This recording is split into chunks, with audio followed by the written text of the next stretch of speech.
반갑습니다. 3월 31일 제10회 참여뉴스 4.23 총선 앞두고 특별방송으로 찾아왔습니다. 갑갑한 세상 을로 살아가는 청년들의 이야기, 진행을 맡은 MC 초로철입니다. 반갑습니다. 제가 원래 항상 참여뉴스에서 이제 앵커 천호철이라는 이름으로 이렇게 나오다가 오늘 또 이렇게 MC 복실, 제가 자주 쓰고 있는 이제 예명이라고 해야 되나요? 예명으로 이렇게 했는데 이 분위기에 맞춰서 오늘은 조금 더 뉴스라고는 하지만 뉴스에 들어가 있지만 특별 방송인 만큼 좀 밝게 그다음 즐겁게 진행을 좀 한번 해보도록 하겠습니다. 아마 시청자 여러분들 깜짝 놀랐을 거예요. 이렇게 5명의 멋진 미남들과 함께 이렇게 지금 꽉 화면에 채우고 있는데 이 5분이 왜 모였고 그다음 이분들이 어떤 분인지는 잠시 후에 소개를 해드리도록 하고요. 먼저 참여뉴스 바뀐 일정에 대해서 좀 안내를 해드리도록 하겠습니다. 자, 여러분들이 지금 보고 계시는 다음 TV팟을 통해서 계속해서 목요일 7시 2주 단위로 여러분들이 생방송을 보실 수 있습니다. 하지만 이제 3월달까지는 저희가 첫째 주, 셋째 주 이렇게 계속 방송을 해왔는데 이번에 5째 주에 특별 방송이 편성이 되고요. 2주 뒤인 4월부터는 둘째 주, 넷째 주에 이렇게 다음 TV팟을 통해서 생방송으로 보실 수가 있습니다. 하지만 저희도 잘 알고 있어요. 생방송 많이 안 봅니다. 그렇기 때문에 유튜브를 통해서 보시면 되겠는데요. 유튜브에서 참여TV를 검색하셔서 구독을 눌러주시고요. 그러면은 저희들이 올리는 참여TV의 모든 영상들을 확인하실 수 있습니다. 자, 그러면 오늘 4.13 총선 앞두고 특별방송으로 기획된 갑갑한 세상 을로 살아가는 청년들의 이야기 5명의 패널 분들을 저희가 모셨습니다. 이거 역대급이라고 제가 감히 말씀드릴 수 있는데 청년들이 이 부산이라는 도시에서 어떻게 활동을 하고 어떻게 살아가고 있는지에 대해서 생생한 이야기를 듣기 위해서 전문가 5분을 모셨고요. 이 전문가 5분은 지금 부산 바닥에서 굉장히 유명하신 분들이에요. 서로 모르면은 난 청년으로서 이렇게 활동했다라고 말을 할 수가 없는 말 그대로 정말 유명하고 정말 열심히 활동하고 있는 5분을 청년 전문가로 모셨습니다. 그래서 이 5분을 한 분 한 분 시청자 여러분들께 소개해 드리도록 하겠습니다. 자, 제 기준으로 오른쪽부터 소개해 드리도록 할게요. 네, 안녕하세요. 저 청년유니언의 전익진입니다. 시청자 여러분, 그리고 여기 있는 패널 여러분, 이쁘게 봐주십시오. 네, 반갑습니다. 네, 반갑습니다. 네, 안녕하세요. 저는 정의당 부산시당에서 청년회 위원장 맡고 있는 이영봉입니다. 네, 오늘부터 총선 기간이라 이제 좀 정신이 없는데요. 그래도 오늘 많은 이야기하고 갔으면 좋겠습니다. 잘 부탁드립니다. 네, 잘 부탁드립니다. 네, 저는 지역 청년 잡지 지잡 편집장 김영욱입니다. 총선을 앞두고 어떻게 보면 지금 청년들 이슈가 실종되었다고 할 정도로 청년들의 이야기가 없는데요. 이런 계기를 통해서 청년들의 목소리를 더 담을 수 있었으면 좋겠습니다. 네, 감사합니다. 네, 안녕하십니까. 저 국민TV 시민기자로도 활동하고 있고 또 실제 대학생으로 이제 학교 다니고 있는 학생입니다. 이경민이라고 하고요. 실제로 이제 대학생이기 때문에 할 수 있는 이야기들을 진짜 이제 거리낌 없이 실제 이야기들을 하고 가도록 하겠습니다. 잘 부탁드립니다. 네, 잘 부탁드립니다. 네, 반갑습니다. 저는 이제 비밀기지에서 기지장을 맡고 있는 김상수라고 하고요. 오늘 하루 이렇게 청년들과 이야기를 통해서 물론 좀 딱딱한 얘기를 할 수도 있겠지만 정말 편안한 대화를 통해서 그 속에서 뭔가 청년의 살아있는 그런 움직임을 좀 느꼈으면 좋겠고 그런 이야기들이 정말 정책에 반영이 돼서 정말 부산 청년들이 힘있고 재밌게 즐겼으면 좋겠습니다. 그래서 가슴에 보시면 이제 까르페디엠이라고 보이지 않습니까? 오늘을 하루 즐겨 보도록 하겠습니다. 네, 감사합니다. 최대한 준비 안 된 거 할 때는 합의 보고 하세요. 알겠습니다. 그리고 아마 시청자 여러분들이 이제 이렇게 5분과 저와 이렇게 6명과 함께 이제 앞으로 약 1시간 정도 이야기를 나눌 건데, 제 오른쪽으로는 정말 부산 바닥에서 활동도 많이 하시고 참여뉴스 외부의 어떤 시선이라고 볼 수도 있겠고요. 그 다음 제 이제 왼쪽으로는 2분은 각각 또 소속이 있지만은 참여 뉴스에서도 이렇게 지대한 영향을 미치고 계신 2분으로서 참여 TV의 어떤 내부의 어떤 시선이라고 볼 수도 있다라는 그런. 그런 건 아니죠. 그런 건 아니죠. 그런 건 아니고요. 자, 그러면 갑갑한 세상 을로 살아가는 청년들의 이야기라는 부제를 저희가 정했는데 그 왜 갑갑한 세상이냐, 왜 청년들의 살아가기 힘드냐 여기에 대해서 얘기를 좀 먼저 알려드려야 될 것 같습니다. 저희가 준비한 영상이 하나 있으니까 영상을 먼저 하나 같이 보시고 시작해 봅니다.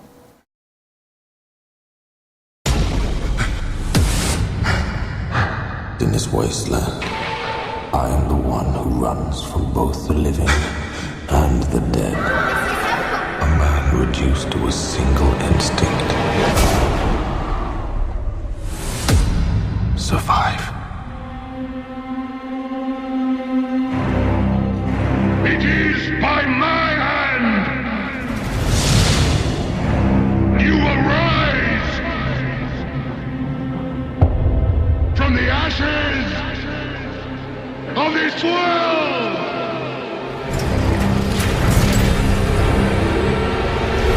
We are not things! We are not things! Where is she taking them?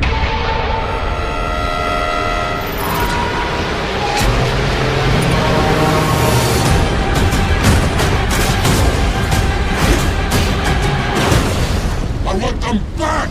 They're my property! 뭐 좀 슬프죠. 영화는 되게 긴박감 넘치는데 그리고 꼰대가 되지 않기 위해서 절대 해서는 안 되는 말 1위가 저거더라고요. 우리 땐 더 힘들었다. 나 땐 더 뭐 이런 표현이라고 얘기를 하는데 마무리에 그게 나오면서 그 헬조선이라는 단어가 딱 등장했을 때 서울경제신문에서 이제 저 영상을 패러디 영상을 만들어서 유튜브에 올린 내용입니다. 그걸 함께 보셨고요. 그러면 정말로 이런 어떤 저 영상에서 공감이 될 만한 청년들이 이 지역 인생 시대를 살아가고 있는데 저희도 또 부산이지 않습니까? 부산에 관련된 얘기를 좀 해야 될 것 같거든요. 그래서 부산에 관련된 이야기를 하기 위해서 2015년 부산발전연구원의 정책 세미나에서 나온 통계 자료를 가지고 저희들이 한번 살펴보도록 하겠습니다. 4개의 슬라이드로 준비를 했습니다. 한번 함께 보시죠. 자, 힘겨운 부산 청년의 현실입니다. 뭐 2015년 겨울에 이제 막바지에 나온 세미나이기 때문에 거의 최근 자료라고 보시면 될 것 같은데 전국과 부산 경제활동 인구를 비교했을 때 실업률은 높고 고용률은 낮다. 한마디로 인생 모험가들이 굉장히 많다. 백수가 많다. 뭐 이렇게 표현을 좀 할 수 있을 것 같고요. 자, 부산의 고용기회가 정말 심각하다라는 얘기가 나와 있는데 수치상으로 본다기보다는 저 그래프를 보면 확실히 와닿을 수가 있는 게 우리가 항상 제2의 도시다라는 얘기를 하고 있지만은 고용기회가 최하예요, 최하. 네, 그러니까 광역시뿐만 아니라 8개 도를 통틀어서도 최하다. 한마디로 일자리 구하기가 가장 힘든 도시다. 라는 표현을 지금 저 슬라이드에서 볼 수 있고요. 뭐 지난 10년 동안 줄지 않고 있는 비경제 활동이고 한마디로 백수가 꾸준하게 유지가 되고 있다. 특히 30대가 증가 추세에 있다. 지금 오늘도 2030 세대 여러분 다들 이제 청춘의 시대를 살아가고 있는 패널 여러분들이 계시는데 30대가 증가를 하고 있다라는 통계 자료고요. 마지막 통계 자료 한번 보시죠. 25세, 29세 청년 시도가 전출률이 10.4%. 제가 봤을 때는 이게 가장 심각하다고 보고 있어요. 부산에서 떠나는 청년들이 많다는 겁니다. 왜? 일자리가 없으니까. 그리고 살기 힘드니까. 그렇다고 뭘 부산에서 청년들을 챙겨주느냐? 그렇지도 않다. 그렇기 때문에 우리는 떠나갈 것이다. 라고 얘기를 하는 거죠. 이거는 또 단순히 퍼센테이지이기 때문에 뭐 부산이 인구가 많아서 그런 표현이 맞지가 않아요. 그냥 많이 가는 거예요. 자, 그럼 우리 한번 현실로 돌아와 봅시다. 우리가 이렇게 각박한 세상 속에서 헬조선 속에서 우리 2030 세대가 살아가고 있고 그 안에서도 부산은 다른 어떤 광역시, 특별시, 그 다음에 도에 비해서도 굉장히 좀 열악한 환경 속에 있는 게 아닌가라는 이런 어떤 통계 자료를 보았거든요.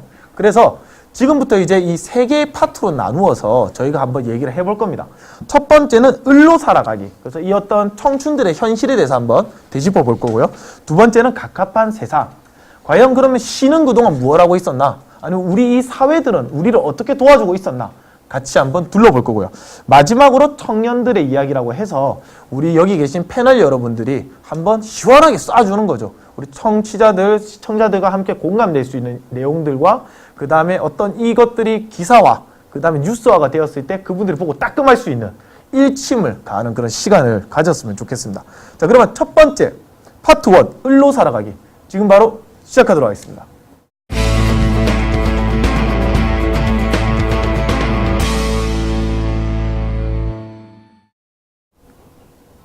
자, 을로 살아가기. 밥은 먹고 댕기냐? 밥은 먹고 댕겨. 여러분들 다들 식사는 하셨습니까? 네, 저는 다- 밥 먹고 왔습니다. 자, 다 드셨죠? 자, 이제는 마이크를 들고 얘기를 해주시면 되겠습니다. 마이크를 딱 들고 계세요. 네, 마이크 끄지 마시고 들고 계시면서 편안하게 얘기를 하시면 될 것 같고요. 뭐 발언 순서가 있고 이런 건 아니거든요. 그다음 뭐 발언 시간 제한 시간 있는 것도 아니니까 편안하게 얘기를 하시되 내가 겪었던 일 혹은 내 주변에 어떤 지인들이 겪었던 부산의 청년들은 이런 지금 현실을 살아가고 있다. 우리 한번 시청자 여러분들께 전달하는 시간을 가져보도록 할게요. 누가 한번 먼저 이야기를 한번 해보시겠습니까? 이게 처음 힘들거든요. 그렇다면 제가 한번 좋습니다. 네, 한번 해보도록 하겠습니다. 다들 저도 뭐 사실 뭐 카메라를 보고 하면 좀 어색하긴 하지만 여러분들을 보면서 한번 이야기를 나눠보도록 하겠습니다. 제가 사실은 작년에 쌍쌍 파티라는 프로그램을 통해서 많은 청년들을 만나왔었습니다. 그때 이제 매월 한 번씩 이제 주제를 정해서 이제 남녀 청춘이 만나서 재밌게 노는 그런 프로그램을 진행했었는데 그때 주제별로 토크를 다양하게 했었어요. 뭐 일자리 문제, 주거, 연애, 뭐 정책 등에서 등등 이렇게 다루면서 사실은 그 문제에서 깊이 고민을 나누지는 못했지만 그 처음 보는 사람들이었기 때문에 하지만 그 문제에 대해서 평소에 이야기를 나눌 수 있는 그 자체가 정말 좋았다라는 그 얘기를 정말 많이 들었었거든요. 그래서 아마 그런 청년들이 정말 편안하게 대화를 나눌 수 있는 그런 장들이 많이 없었기 때문이지 않나 그런 생각을 좀 했었습니다. 쌍쌍 파티를 진행하면서. 네. 한마디로 얘기하자면은 그냥 뭔가 어떤 정책적인 이야기를 하고 그다음에 제안을 얘기하는 그런 방안도 중요하지만 그냥 우리들이 이야기하고 떠들 시간 자체가 없었다. 그런 얘기 아닙니까? 네, 맞습니다. 제가 또 거의 다 진행을 받았기 때문에 혹시 뭐 따로 또 그 2015년을 돌아보고 2016년 좀 상반기를 지내면서 내 주변에 뭐 이런 힘든 일들이 있었다. 그런 거 에피소드 같은 거 혹시 뭐 없을까요? 네, 좋아요. 저는 들어봅시다. 좀 다른 이야기일 수도 있는데 예전에 얼마 전에 장하성 교수님인가 왜 분노해야 되는가 이 책이 나왔잖아요. 그 책 보면서 근데 20대 30대한테 행복 지수를 물어봤더라고요. 나 70-80점 나왔더라고요. 높은데? 네. 생각보다? 그리고 이제 다른 책들에서 봤을 때도 행복 지수가 70점, 80점 나왔더라고요. 근데 청년들이 되게 힘들다, 어렵다, 죽고 싶다 이렇게 많이 얘기하는데 점수가 왜 이렇게 나왔을까 저희가 토론을 좀 한 적이 있었어요. 그러니까 왜냐하면 사람들이 이제 뭔가 이제 좀 더 좋아질 게 있다고 이렇게 하면 어려운 거 느끼고 힘들 건데 이제 더 이상 좋아질 게 없다 생각하고 그냥 막 놓아버린 거예요, 자기 인생을. 그러지 않나. 근데 그런 걸 보면서 저는 이 점수 같은 경우에도 되게 이제 행복하다고 그렇게 하지만 실제 이제 들여다보면 좀 진짜 행복하지 않고 청년들이 절망이 끝이구나. 더 나아질 게 없다고 생각하는구나. 그런 생각 좀 했습니다. 맞나 모르겠네요. 처음 얘기하는 거라. 그 정도면 괜찮은 것 같아요. 그러니까 한마디로 그러니까 아이러니한 거죠. 그러니까 나 뭐 행복해 그냥 뭐 밥 이렇게 5,000원짜리 먹어도 행복해. 왜? 내 주머니에 5,000원밖에 없기 때문이라는 현실. 이거 사실은 되게 가슴이 아픈 거인데 이미 거기에 이제 놓아버렸다는 거죠. 놓아버렸기 때문에 오히려 그게 아이러니하게 점수가 높게 나오는 게 아닌가. 그런 얘기를 또 해주셨고요. 네, 저도 대학생 대학생대표라고 제 스스로 말할 수 없지만 누구도 뽑아주지 않았지만 제 스스로 말씀드려보자면 대학생들은 이제 술을 많이 먹지 않습니까? 대학생들끼리 술 먹다 보면 진솔한 얘기가 나오거든요. 근데 이제 SNS에서 혹시 보셨는지 모르겠는데 한국 남자들의 문제점으로 뽑는 게 그거잖아요. 문제에 대해서 공감해주지 않고 해결하려고 분석하려고 한다. 막 그런 거 봤을 거예요. 근데 이거 연애에서 많이 네, 연애 문제에서. 그렇지. 근데 이제 그것도 얘기하고 싶은데 저는 이제 부모 자식 간에도 똑같은 문제라고 생각하거든요. 그러니까 20대가 취업을 하고 싶고 막 고민이 되고 우울하고 이럴 때 부모님께 그 얘기를 했을 때 문제 해결을 바라고 얘기한 사람 아무도 없어요. 부모님보다 20대가 더 많이 고민했다고 저 자부할 수 있어요. 왜냐면 부모님들도 힘들게 지금 바쁘게 일하신다고 힘드시지만 그 고민하고 우울함을 겪었던 과정은 아마 20대가 더 많았을 거고 분석도 더 많이 했을 거예요. 근데 이제 부모님들 반응은 야 요새 봐봐 공무원 얼마나 좋냐 뭐 이런 분석부터 나온단 말이죠. 그런 분석을 바라는 게 아닌데 뭐를 바라냐면 그래 니 오늘 힘들었겠다. 오늘 면접 갔는데 떨어졌구나. 근데 다음에 될 거야. 아니면 네가 뭐가 부족해 이게 아니라 너는 열심히 하고 있어. 너는 그 떨어져도 가치가 있는 사람이야. 이런 말을 해주는 게 중요한 것 같은데 그게 안 되니까 애들이 저한테 술 먹으면서 했던 표현 중에 제일 가슴 아팠던 게 마음이 무너져 내린다. 그 부모님과 대화 끝에 할머니들이 보통 얘기하는 거 그러니까요. 아닙니까? 이게 20대의 입에서 나오는 말이에요. 근데 이제 22살, 23살의 여자 학생이었어요. 부모님과 얘기만 하면 마음이 무너져 내린다. 그게 이제 지금 청년들의 실제 현실이 아닌가. 이 에피소드가 나오지 않더라도 모두 그 마음속의 깝깝함 그게 누구도 공감해주지 않는 사랑하는 부모님마저. 그게 저는 제일 가슴이 아프고 좀 얘기해보고 싶은 주제였습니다. 근데 그 20대 여자랑 어떻게 그렇게 단둘이 술을 단둘이라고 말은 한 적이 없는데 그래요? 상상 속에서 상상 속에서 단둘이로 하신 것 그랬구나. 같은데 저는 여럿이 있었습니다. 아, 그래요? 예, 여럿이 있었습니다. 근데도 그 친구랑만 얘기한 거 아니죠? 뭐 그건 뭐 나중에 얘기하도록 다음 얘기로 넘어가야 될 것 같습니다. 어때요? 지금 사실 남의 이야기를 할 필요가 없는 게 지금 여기 있는 저를 비롯한 여기 계신 분들이 다들 2030 세대거든요. 청춘, 부산의 어떤 청년을 대표해서 얘기할 수가 있다라고 저는 좀 생각이 드는데 본인들의 이야기를 해보는 것도 조금 편하게 얘기를 할 수 있을 것 같아요.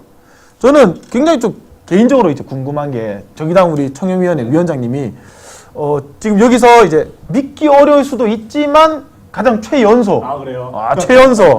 최연소 패널로서 본인이 느끼는 어떤 사회의 어떤 뭐 정치 참여, 뭐 청년들이 지금 당에 이제 소속돼서 활동하시니까 정치 참여 혹은 아니면 그냥 뭐 상관없이 대학생들 아니면 대학을 가지 않고 일을 준비하고 있는 또래의 이야기들을 한번 들려주면 좋겠다는 생각입니다. 이제 뭐 제 친구들 중에도 이제 뭐 실제 뭐 자기 직업을 얻기 위해서 뭐 학교 공부를 하잖아요. 학교 공부를 하는데 근데 막상 공부를 하는데 보면서 항상 느끼는 어떤 좀 고민이라 해야 될까요? 이런 것들을 보면은 그러니까 저도 마찬가지예요. 그러니까 내가 과연 이 학과를 나와서 어떤 직업을 선택할 수 있나 이런 걸 이제 고민하게 되잖아요. 그렇다 보면은 이제 제 친구 같은 경우는 약간 좀 저는 굉장히 좀 슬픈 얘기라고 생각을 하는데 그러니까 자기가 어떤 직업을 얻는데 직업을 선정하는 기준에서 소득을 보고 그 소득을 기준을 삼는데 이제 그 소득 기준에 맞춰서 내가 어떤 학과를 나와야 되냐. 그러면 실제 걔는 그 항해사랑은 실제 뭐 어떤 자기 관심사도 없고 그냥 어디서 듣고 책에서 접한 직업일 뿐인데 그게 좀 소득이 높다라는 이유로 항해사를 이제 좀 그거를 뭐라 할까요? 자격을 취득할 수 있는 학교를 찾아갔거든요. 그러니까 항해사를 이제 준비하기 위해서 대학을 선택을 했다는 거죠. 그러니까 이거는 좀 그만큼 청년들이 이제 자기 좀 꿈을 이뤄가는 게 아니라 이제 좀 인생을 이뤄간다고 봐야 되지 않나라는 생각이 좀 들었습니다. 저는. 그러니까 보통 그게 또 고등학생 때 결정을 많이 되잖아요. 우리가 물론 이제 학과 인생대로 살아가는 사람이 별로 없다라고는 하지만 그리고 대학의 학과가 자기 인생에 있어서 20대 초반에 어떤 가치관을 형성하는데 굉장히 많은 도움을 주는 거거든요.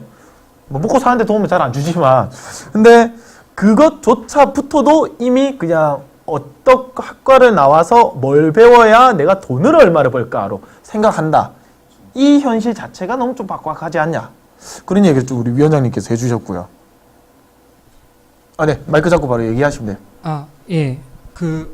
오늘 제가 청년 관련한 이야기를 하다가 얘기를 들었는데 그 부산을 노인과 바다라고 이렇게 이야기하더라고요.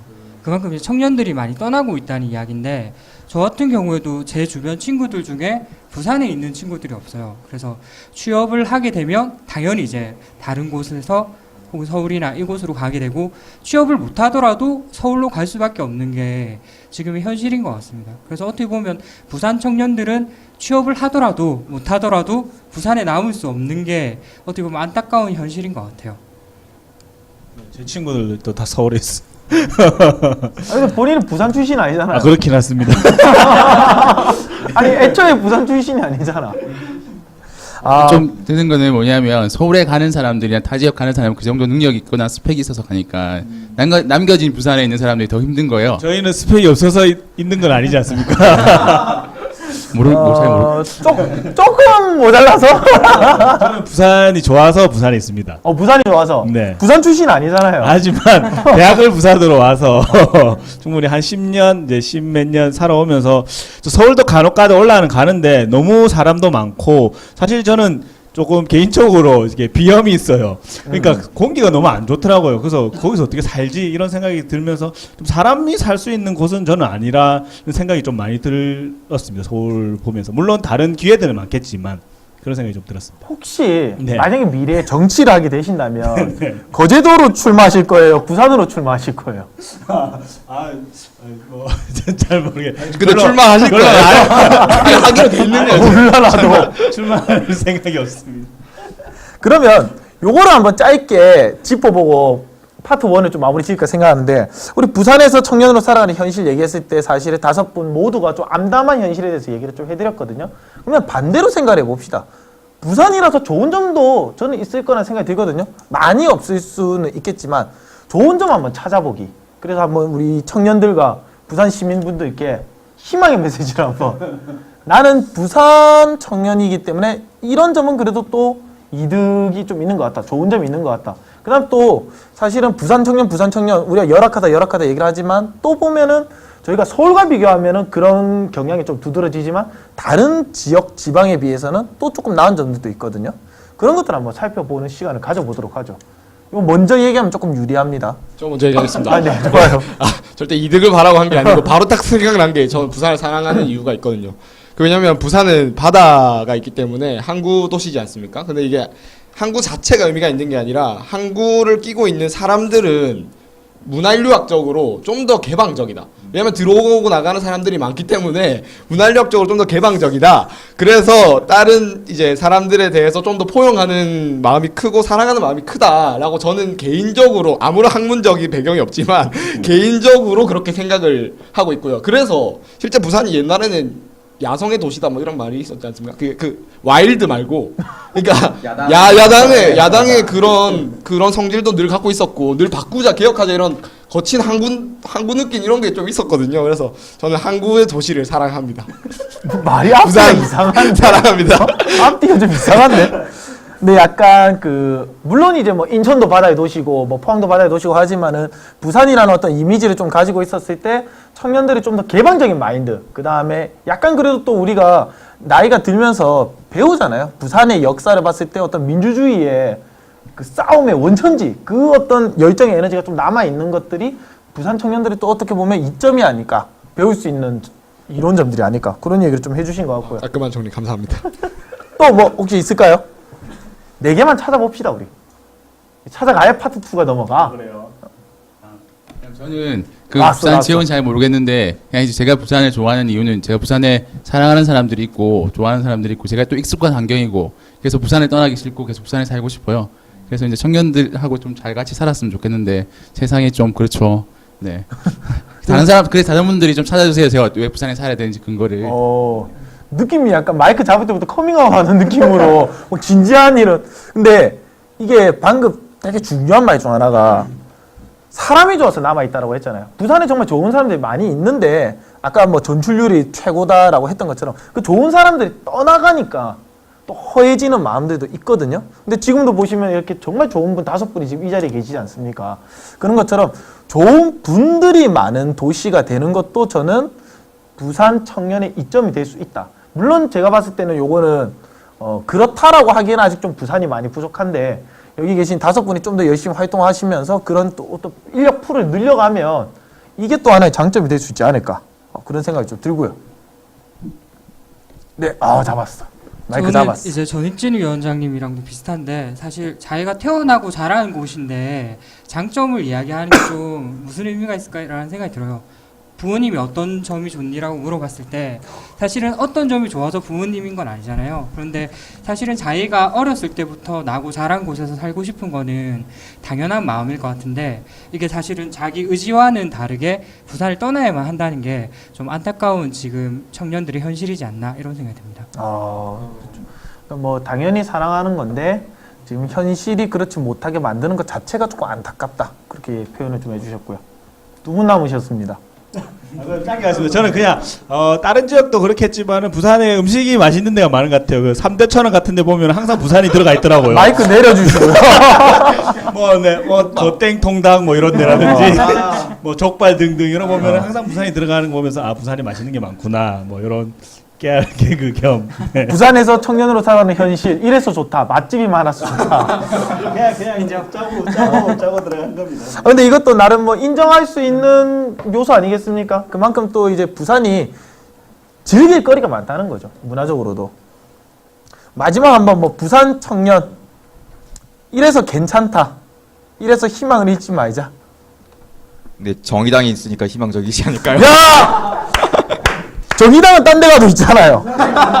이 부산에 많이 있는 게 아니라 그래. 깜짝 놀랐네. 그러네요.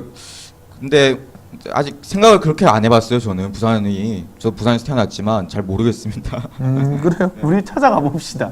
근데 사실 좀 제가 질문을 드렸을 때 아까는 그랬잖아요. 청년이 좀 힘든 것들, 지금 부산 청년으로서 힘든 것들 얘기해 보세요라고 하면은 5분이 주저없이 얘기를 했는데 좋은 점 얘기하라고 하니까 사실은 많이 없다라는 거. 이것 자체가 좀 안타깝고 이게 정말 현실을 좀 반증하는 게 아닌가라는 좀 생각이 듭니다. 앞으로 지금 이제 파트 2와 파트 3를 좀 거쳐가면서 이런 어떤 현실과 사회적인 문제에 대해서도 이야기를 좀 해보고 그다음에 어떻게 하면 좀 타개할 수 있는지에 대해서 파트 3에서 자세하게 얘기를 해보도록 하죠. 자, 그럼 바로 이어서 갑갑한 세상, 우리를 둘러싸고 있는 이 어떤 것들에 대해서 한번 이야기를 해보도록 합시다. 파트 2 지금 바로 만나보시도록 하겠습니다.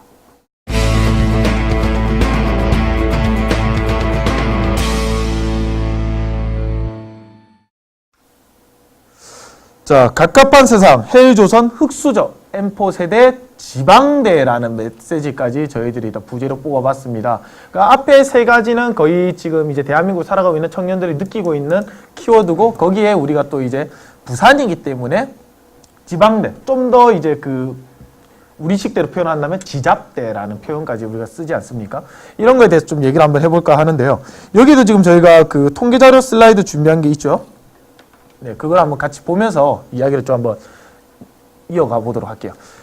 2015년에 청년 관련 정책 현황입니다. 부산발전연구원이 이제 조사를 한 바에 따르면 70개의 청년 관련된 정책이 있었고요. 그 중에서 약 70%인 49개가 일자리 관련으로 이렇게 진행이 좀 됐다고 하고요.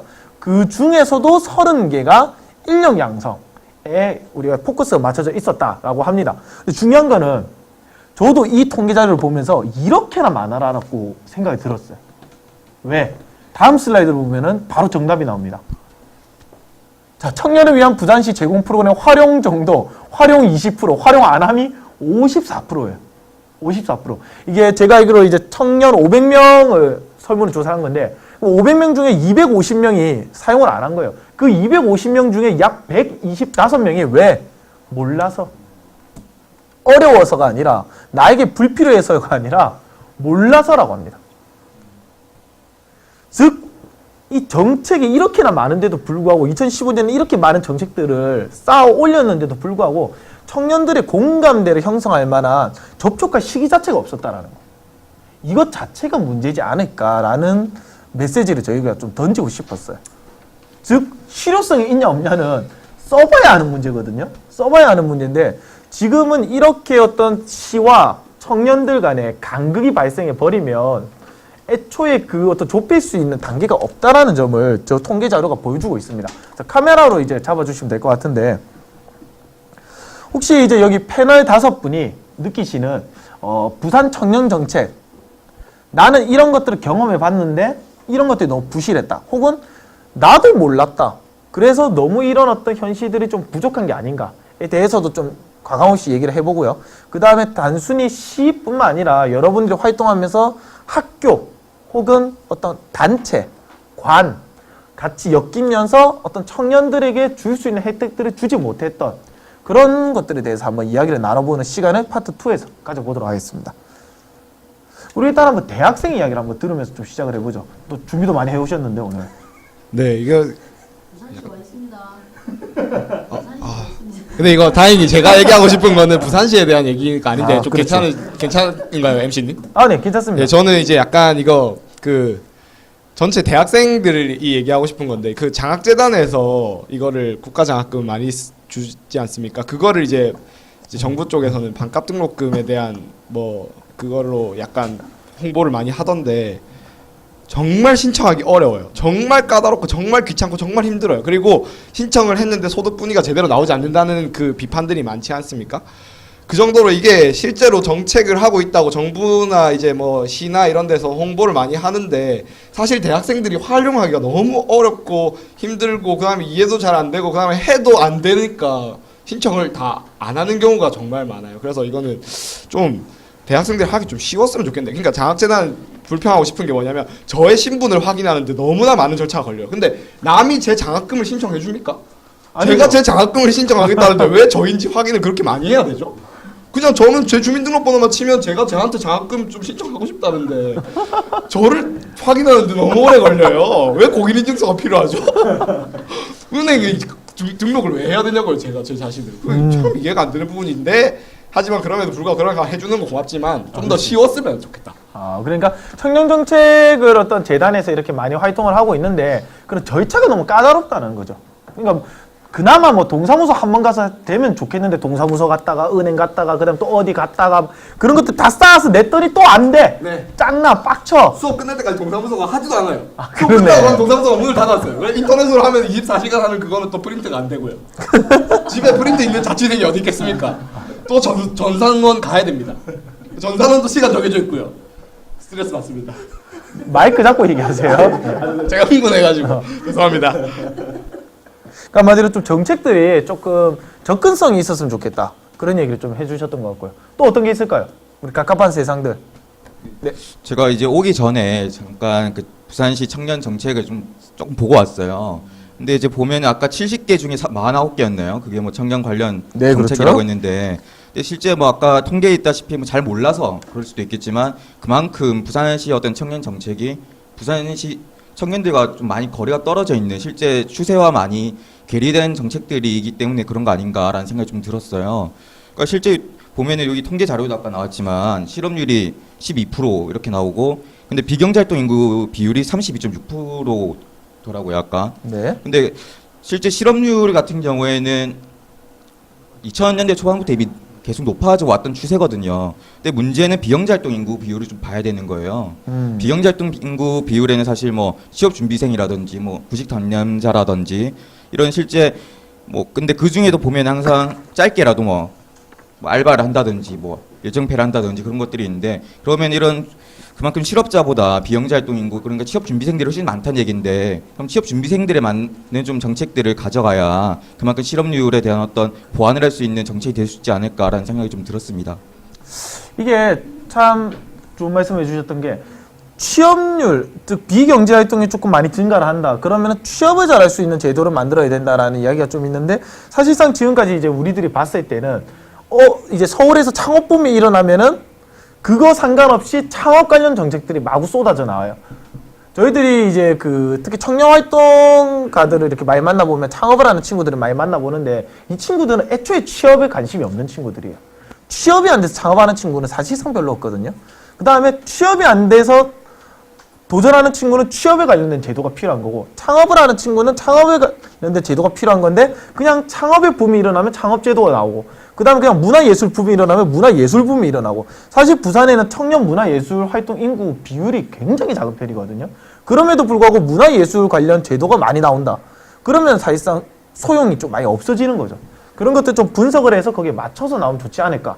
그런 얘기를 좀 해주셨던 것 같고요. 또 혹시 뭐 여기에 대해서 말 덧붙이실 분 있으시면?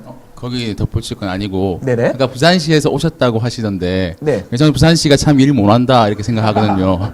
그래서 왜냐하면 기간에 이제 제가 청년위원회 혹시 만들어지는 과정이 있었어요.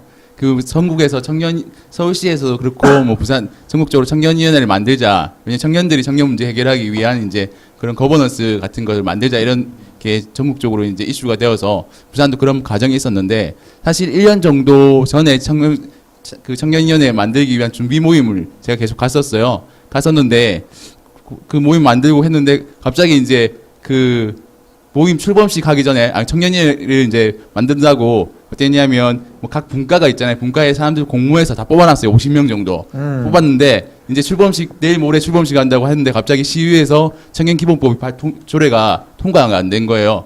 그래서 그거 보면서 진짜 이렇게 일하면서 월급 받아가는구나 그런 생각했었거든요. 이게 좀 심하지 않냐. 그러니까 이게 뭐냐면 사전에 충분히 1년 정도 준비를 했었으면 의회랑도 충분히 소통을 할 수 있어서 되고 사실 그리고 또 깨놓고 말해서 부산시 의회랑 시청이랑 같은 당 아니에요 다들 같은 당인데 그럼 충분히 교감이 이루어가지고 할 수 있을 것 같은데 갑자기 이제 출범식 하기 전날에 청년위원회 이거 조례 통과 안 돼서 청년이 다 무산됐다 50명 청년들 다 모아놓고 분과 다 배치해가지고 했는데 그거 아무것도 안 됐어요. 1년 동안 저도 호텔 갔다 온 거죠. 그래서 이게 이제 다른 지역 같은 경우에는 서울도 잘 되고 뭐 광주도 잘 되고 대구도 잘 되고 이렇게 다 잘 되고 하고 해서 청년들이 이제 좀 사회 참여나 아니면 청년들이 정책을 청년들 스스로 해결하기 위한 노력들이 있는데 부산은 이제 그런 게 없는 거잖아요. 그래서 이제 부랴부랴 일자리위원회 안에 청년 위원회를 만든다고 많이 이렇게 해가지고 만들고 있는 것 같은데 이런 것들을 보면서 정말 이렇게 이 정도 위원회 하나 만드는 것도 제대로 못하는데 어떻게 이 어려운 청년 일자리 문제를 부산시 해결할 수 있을까? 진짜 답이 없을 것 같다 이렇게 생각이 들었거든요. 물론 이제 청년 일자리 문제가 지방 정부에서 하기 힘들겠지만 아까 여기 나왔던 통계들도 다 같은 거라 생각해요. 부산시에서 청년들의 이야기를 들으려고 노력하는가? 저는 진짜 아니라 생각하거든요. 그래서 보면 정책도 대부분 그거잖아요. 교육해 주는 것들, 박람회 열어주는 거 그런 것들 다른 지역에서 하고 있는 거잖아요. 그래서 좀 많이 안타깝고 이런 식이 좀 아니었으면 좋겠다 이런 생각하는데 제가 알고 있는 공무원분들이 여기 본다면 저 많이 욕할 그 자리에서 욕하지 왜 여기서 얘기하냐고 밖에 나가서 얘기하냐고 욕할 수도 있는데 제가 얼굴 대고 얘기하기 힘들어서 그렇습니다. 일침 좋습니다. 정말 뭐 속 시원한 이야기를 해주셨는데 사실 청년들이 부산시에 바라는 게 아까 이경민 기자가 얘기한 것과 똑같은 것 같아요. 부모님이 되어줬으면 좋겠다는 거예요. 근데 이 부모님이 우리 청년 문제를 해결해 달라는 게 아니거든요. 우리 청년들의 목소리를 좀 듣고 공감해주고 아니면은 조금 너희들이 가지고 있는 힘이 있다면 그걸 우리에게 도움해 달라는 거예요.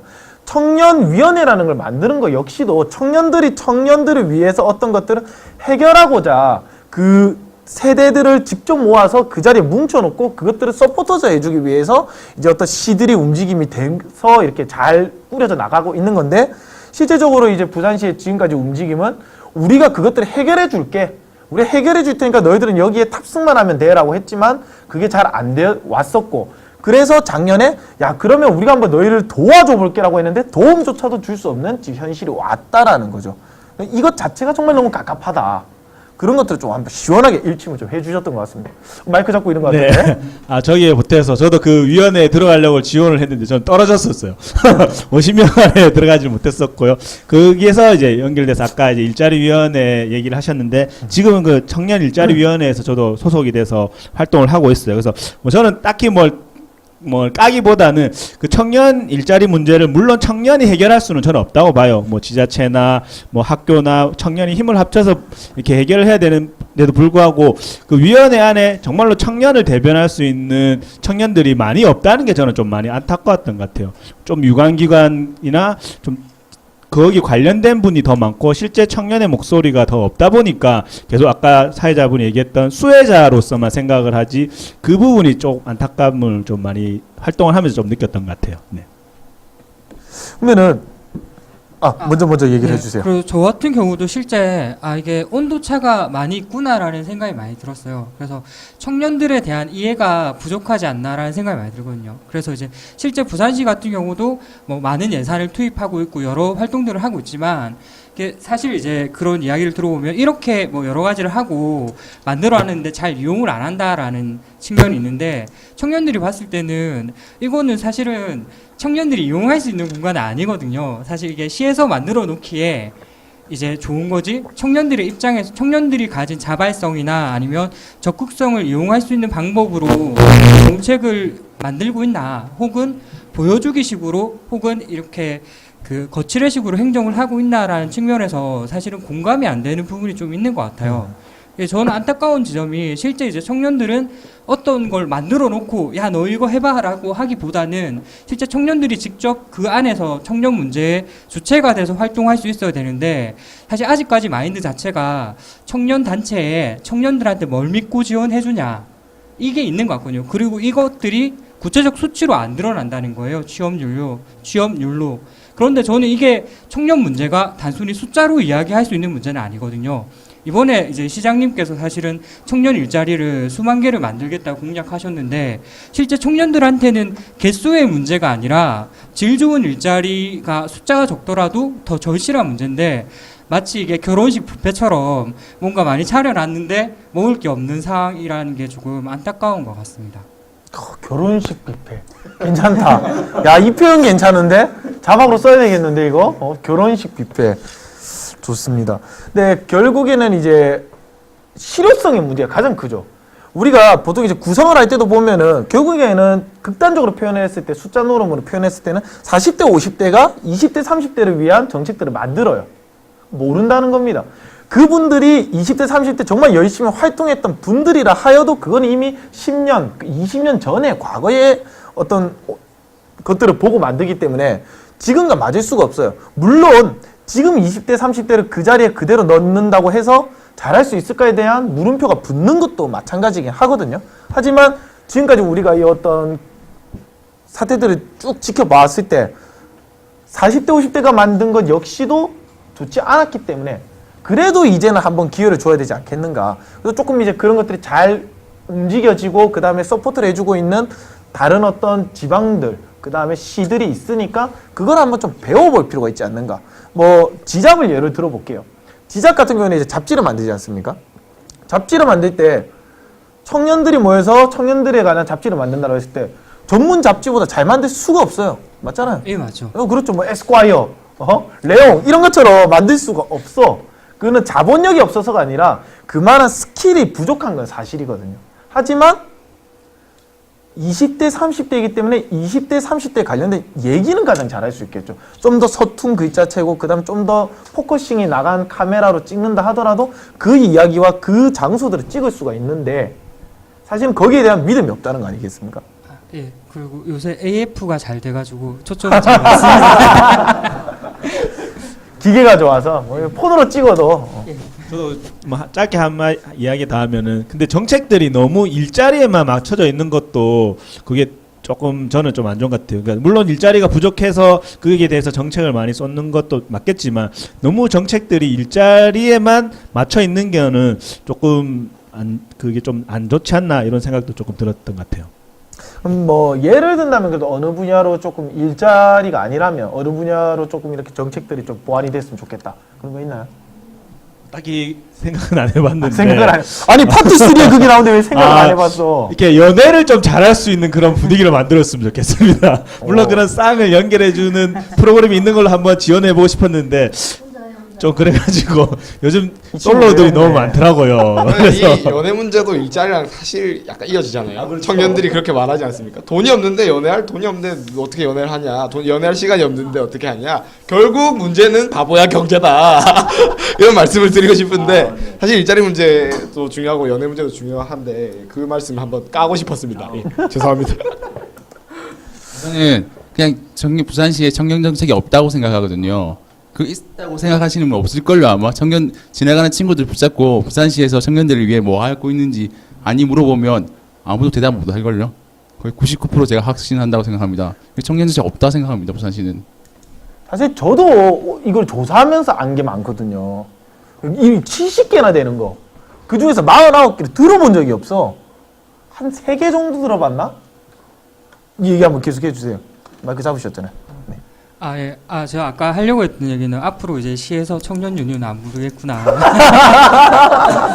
하는 생각이 좀 드는데 우리가 부르겠습니다. 네. 우리가 불러줄게. 참여TV에서 많이 불러주셔야 될 것 같아요. 오늘 이게 문제 여기 근원이 여기 있으니까요. 네. 예, 그리고 무슨 얘기 하려고 했죠? 지잡도 내가 봤을 때는 이제 부산시 근처에서 보기 힘들지 않을까.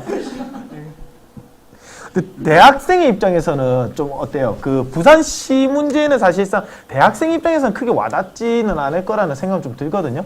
근데 이제 그냥 대학생의 입장에서 학교에서 해주는 어떤 자기 학생들에 대한 어떤 복지라든가 이런 것들에 대해서 좀 만족하는 수준입니까?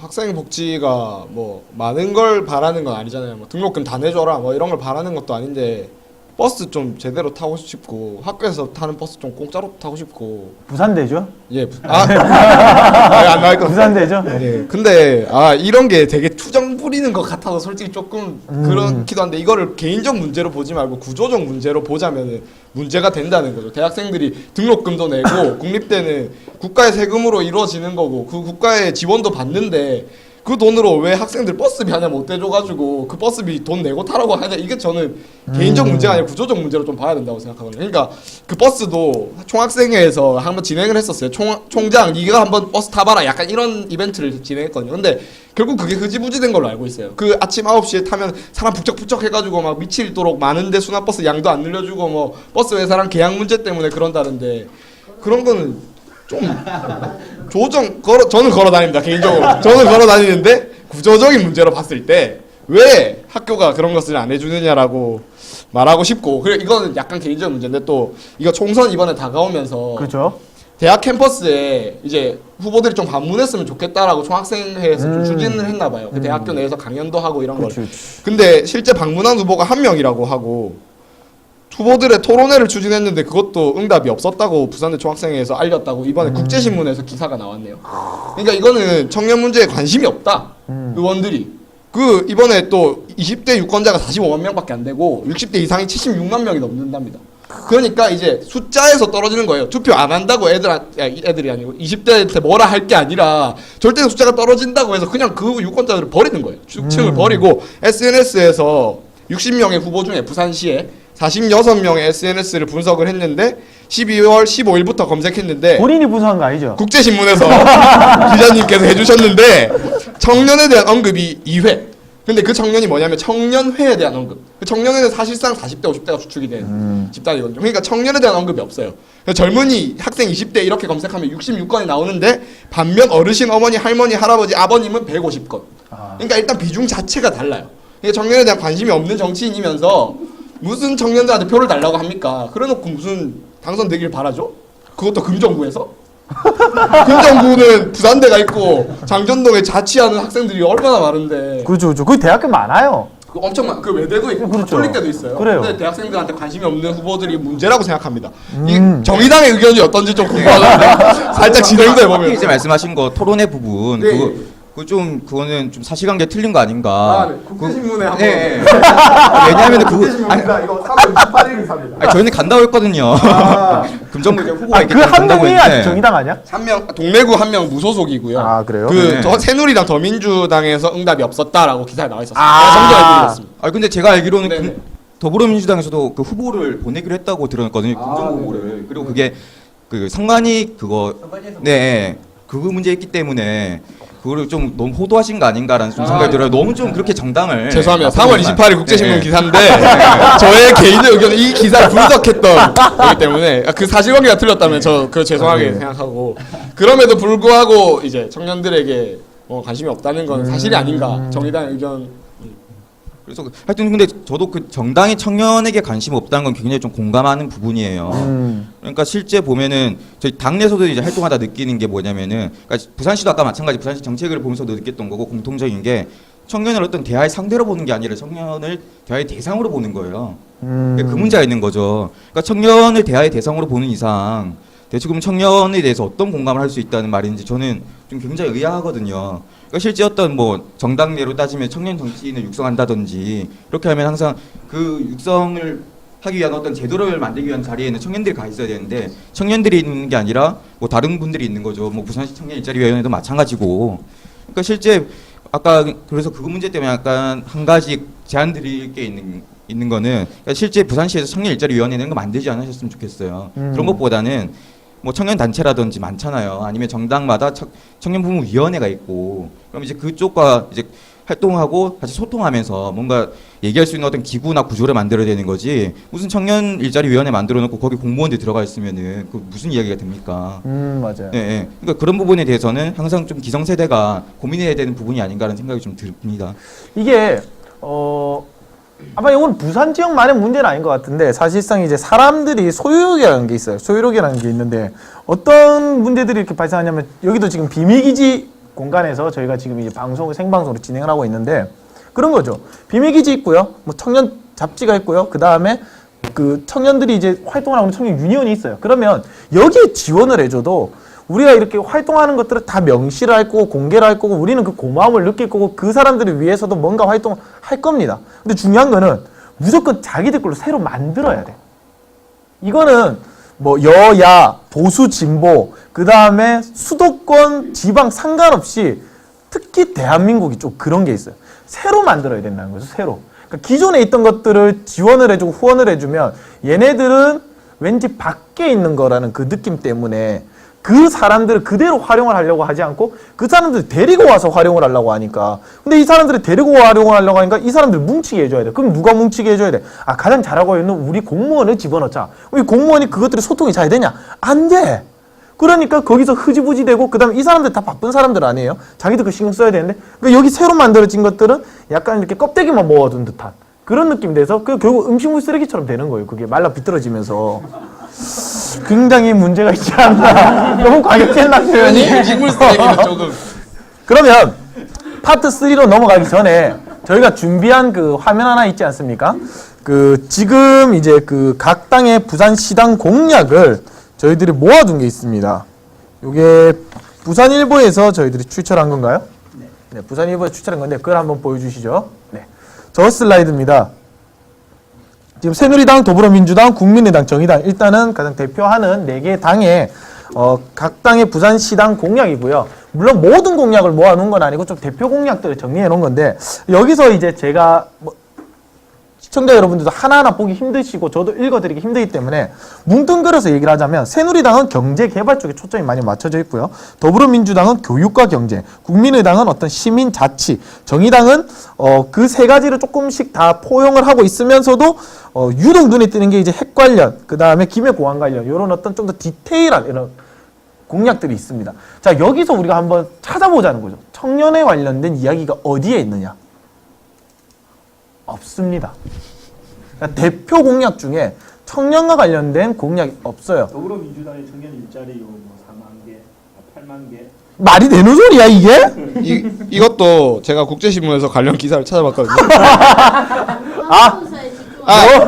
제가 이게 와 계신데 말해서 자꾸 편향된 것 같은데 그게 아니고 전 진짜 이 관련된 기사를 국제신문에서 많이 내주고 계세요. 되게 고맙게 생각하는 부분인데 이거 2030 부산 등록 엑스포 이거 유치 새누리당에서 한다는 거 있지 않습니까? 이거 2020년까지 50만 개 만든대요, 일자리. 50만 개 만들면요 부산에 실업자가 공식적으로는 없어집니다. 이야. 부산에는 모두가 취업된 100% 취업의 도시가 돼요. 기가 말이 막히네.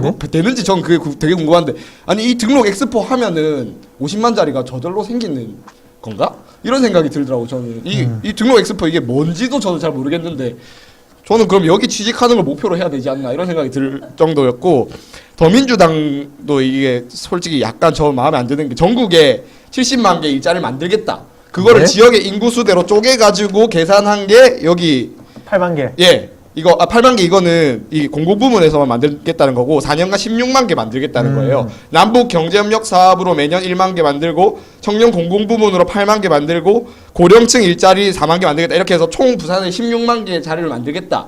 이렇게 했는데 그러면은 이게 또 부산의 공식 실업자 물론 더 많겠지만 공식 실업자는 9만 명이거든요. 16만 명이 취업이 되면은 문제가 해결됩니다. 왜냐면 이게 둘 다 장밋빛 미래를 그리고 있다. 뭐 공약이 무조건 아름답기만 하다고 저희가 뽑아주는 건 아니잖아요. 현실성이 있어야 되는데 무슨 기준으로 이렇게 8만 개를 공공부문에서 만들겠다는 건지 전 되게 궁금하거든요. 좋습니다. 사실 공공부문 우리 부산이 이번에 제일 적게 뽑고 심지어 줄어들어가지고 이번에 문제가 됐지 않습니까? 공공부문 일자리가. 근데 이렇게 할 수 있는 현실적인 근거가 안 느껴져서 참 저는 안타깝다. 화가 난다. 안타깝다 같은 라이브한 그런 감정 표현하고 싶지 화가 않고 난다. 순진한 감정 표현하고 싶지 않고 굉장히 화가 나고 이런 당을 제가 뽑아줘야 된다는 게 열받고 그런에도 불구하고 투표 안 한다고 청년들이 투표 안 하니까 세상이 안 바뀌지라고 말하는 이 새누리당 심지어 4선 의원이 3명 3선 의원이 6명 이렇게 나오는 정치 세대 교체조차 없는 당이 그런 식으로 저에게 말을 할 때 금성구 기준이죠. 아닙니다. 부산 지역 후보 4선 의원이 3명 나오고요. 3선 의원이 6명 나온다니까요. 부산 지역에서. 이게 세대 교체가 정치 세대 교체가 전혀 안 되고 있는 청년 정치를 전혀 배려하고 있지 않은 부분이다. 현실이 아닌가. 예. 화가 난다. 우리가 일단은 뭐 공약을 깨부수는 지금 프로그램이 아니기 때문에 그러면 지금 이 5명의 청년 전문가와 함께 가장 중요한 게 사실은 이 파트 3거든요. 파트 3에서 마지막으로 이야기를 한번 나눠보도록 할게요. 파트 3 계속 이어서 보시도록 하겠습니다.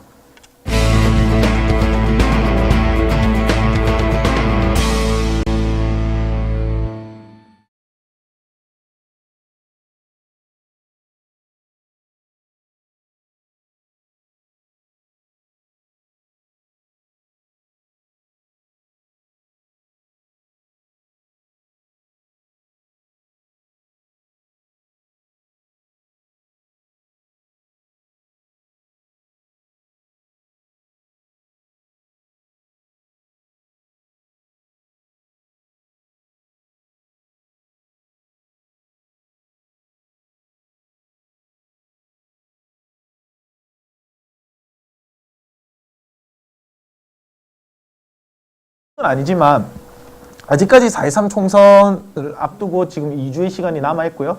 그분들 역시도 또 우리의 방송들을 다 보실 거예요. 다 모니터링을 하실 겁니다. 생방송을 안 보더라도. 그분들에게 좀 어떤 메시지를 던질 수 있는 그런 어떤 일침을 가할 수 있는 시간이 좀 되었으면 좋겠습니다. 지금까지 우리가 놀았다라고 보면 이제는 일하자. 그리고 방송에서 일하자 표현할 수 있겠는데요. 정치, 청년 정치가 이렇게 잘 안 되고 있다. 청년을 위한 정책이 이렇게 안 되고 있다라면 어떻게 하면 청년을 위한 정책이 좀 만들어질 수 있을까? 혹은 이런 어떤 정책적인 예시가 있다면 좋지 않을까? 그런 부분에 대해서 얘기를 좀 해주시면 되겠습니다. 좀 먼저 얘기하실 분 계십니까? 근데 네. 저는 부산시당 정책은 처음 봤는데 각 당의 청년 정책은 다 나와 있잖아요. 네. 제가 알기로는 다 나와 있고 근데 그 우리나라가 보면 청년들 문제가 이게 단순히 청년들 뭐 생애 주기적으로 볼 문제가 아니고 사실 사회 구조적 문제와 맞닿아 있는 문제이기 때문에 제가 보기엔 부산시장에서 내기는 좀 힘들 거고 전국적 정당에서 다 낸 거로 알고 있고 저는 이제 좀 청년 정당 그 정책들 보면서 좀 인상 깊었던 건 뒤에서 자료집에서 나왔던데 최저임금 1만 원 같은 경우에는 이제 좀 많은 정당들이 예전에 비해서 채택하고 있고 그걸 하기 위해서 이제 사실 뭐 아까 그 이경민 기자님께서 말씀하셨는데 이게 되겠나 이렇게 되는 거 있잖아요. 뭐 더민주 같은 경우 했던 게 16만 개? 공공부문 일자리에 30만 개인가 이렇게 만들고 전국적으로 전국적으로 30만 개인가 만들고 그리고 그 저기 뭐지 고용할당제 고용할때 한신적으로 해가지고 이렇게 민간 기업까지 한신적으로 해서 30만 개 정도 만들고 뭐 그런 식으로 해서 70만 개 만든다고 하더라고요. 저는 이제 저도 생각해도 이게 좀 되겠나 이렇게 생각하는데 저는 이 정도 정책이 나온다는 게 좀 저는 좀 기뻤거든요. 왜냐하면 이제 청년들 고용할당제 계속 저희 청년 유니언 같은 경우 계속 주장했고 최저임금 1만 원 주장했고 노동시간 단축해서 이제 일자리 늘리자고 주장했는데 이런 것들이 기성 정치권에서 전혀 받아주지 않았는데 이번에 이제 정전 정책을 좀 보면서 뭐 진보정당뿐만 아니라 민주당까지도 이렇게 해서 이런 것들을 이야기해 주는 게 그래도 이번 20대 안 되더라도 21대쯤 되지 않을까 그런 생각 좀 했어요. 네, 그래서 좀 저는 청년 정책들이 사실 개인적으로 이렇게 말해드리는지 모르겠는데 새누리당은 별거 없고 그리고 민주당까지는 그래도 좀 나았지 않나 생각 좀 했어요. 그래서 완전 없지 않지 않냐 이런 생각 좀 했습니다. 저도 그거 봤는데 민간 부문 고용 할당제 추진한다고 저도 그게 굉장히 놀랬거든요. 사실 추진한다는 것 자체가 사실 저 아버지랑 그거 가지고 어제 토론을 엄청 했습니다. 사실 저는 아버지 죄송합니다. 그 정책을 사회주의적이라고 표현하시더라고요. 그래서 아니 사회주의적인 거 맞는데 그러면 막 그러면서 뭐 제가 뭐 그러면 임금 피크제 동의하시냐부터 시작해가지고 막 모든 토론이 시작됐어요. 그러니까 이건 사회주의적이라고 표현하시면은 좀 반감이 있으실 분들이 많으실 건데 그게 아니고 이제 저는 좀 당연히 해야 되는 이제 국가가 기업과 함께 이제 일자리 만들어 나가 당연히 해야 되는 사회적 책임이 있다고 생각하기 때문에 그 말씀해 주신 거 아주 공감하고 네, 개인적으로 이 말을 하고 싶었습니다. 아버지만 뭐라 하는 것 같은 느낌인데 개인적으로 굉장히 동의한다는 말씀 드리고 싶었습니다. 정의당 같은 경우는 이번에 청년 정책을 좀 많이 냈어요. 한 20대 정책이라고 좀 많이 냈는데 근데 이제 저는 솔직히 더불어민주당에서 만든 그 공약으로 냈다는 할당제 저는 도대체 어디서 갖고 왔는지 모르겠는데 그건 이미 발의가 되어 있거든요. 심상정 의원 발의안으로 이제 작년 4월이었나요? 그때 이제 발의가 되는데 그것도 통과시켜주지 않으면서 똑같은 안이에요. 근데 그럼에도 불구하고 통과도 안 시켜주면서 그걸 왜 공약으로 냈는지 모르겠는데 하여튼 근데 저는 좀 그래요. 그러니까 항상 정당들이 저희 당도 뭐 이번에 할당제를 포함해서 그러니까 뭐 일자리 창출에 대해서 얘기를 하고 있지만 자꾸 일자리 창출 뭐 몇만 개 창출하겠다 이런 얘기 좀 안 했으면 좋겠어요. 그러니까 아까 이제 성함이 김영호 편집장님도 말씀하셨지만 자꾸 질 좋은 일자리에 좀 집중해야 되는 거 아닌가. 그리고 실제 아까 말씀드렸다시피 우리가 봐야 될 거는 실업률이 아니라 이제 취업 준비생들을 봐야 되는데 그럼 취업 준비생들을 봤을 때 그 취업 준비생들이 실제 생계를 이어나갈 수 있는 사회적 안전망이 필요한데 거기에 대한 좀 고민이 필요하다고 생각을 해요. 그래서 뭐 저희 정의당은 뭐 실업 안전망 강화하겠다 이런 얘기를 좀 하고 있는데 그래서 자꾸 좀 일자리 정책이나 청년에 대한 어떤 시각 자체가 좀 패러다임이 바뀌었으면 좋겠습니다. 좀 그런 말씀 드리고 싶었습니다. 근데 청년 정책이라는 게 단순히 일자리 개수 늘리기 싸움으로 가고 있는 게 굉장히 많아요, 지금 영향이. 근데 그게 아니라 좀 우리가 안에 좀 내면을 들여다보다 물론 개수가 늘어나는 건 좋습니다. 그렇다고 그걸 하지 말라는 건 아닌데 너무 거기 어떤 숫자 부풀리기에 싸우지 말고 어떻게 조금 방금 정의당에서 얘기를 한 것처럼 그 안에 어떤 질적인 것들, 그다음에 좀 더 실효성이 있는 것들, 그다음에 좀 더 현실 가능성이 있는 것들을 좀 열어줬으면 좋겠다라는 이야기를 좀 해주셨던 것 같아요. 그 저희가 이야기를 좀 더 본격적으로 하기 앞서서 그 청년 유니온에서 그때 6개의 청년 정책 제시안 된 거 있지 않습니까? 그걸 한번 읽어 주시면은 아마 또 그래도 시청자 여러분들이 조금 더 이렇게 우리가 앞으로 하는 얘기에 있어서 공감대를 형성할 수 있지 않는가라는 생각이 좀 듭니다. 지금 저희가 그 자료 사진으로는 따로 준비를 못했기 때문에 우리 그 스태프가 요거를 좀 가까이 가서 한번 찍어주세요. 네, 요거를 보여주면서 제가 한번 또 읽어주시면 될 것 같습니다. 저기 1번 카메라로 잡아주시면 되지 않겠나 라는 생각이 좀 들고요. 네, 좀 가까이 해서 조금 잘 안 보이지만은 한번 또 읽어드릴 거니까 읽을까요? 네네네 한번 네, 다 저희가 읽지는 마시고 요점만 네, 요구안 했던 거 어떤 게냐면 최저임금 1만 원까지 인상하자는 것과 월 300만 원 이상 미래를 꿈꿀 수 있는 일자리 확대하자. 그러니까 말씀하신 대로 일자리 질 문제죠. 그다음에 네. 주거비를 낮추자, 청년 수당 도입하자는 거고요. 그리고 이제 아까 대학생 기자님께서도 말씀하셨는데 등록금 진짜 반값 해달라. 그리고 프라임 사업 대학교에서 많이 하는데 이거 학생 의견 반영해서 좀 해달라. 그거 말고는 추가적으로 더 했어요. 3가지 정도 더 했거든요. 그거 나중에 읽어보시면 될 것 같은데 뭐 청년 기본법 만들자 뭐 이런 거 해가지고 그 비슷한 내용들을 이렇게 요구했었습니다. 이 중에서 혹시 본인이 그래도 가장 좀 무게를 실었으면 하는 부분이 있습니까? 저 무게가 실었으면 좋겠는데 제가 제일 애착이 가는 것은 최저임금 1만 원과 청년 수당입니다. 청년 수당을 지금 하고 있는 도시가 혹시 있지 않나요?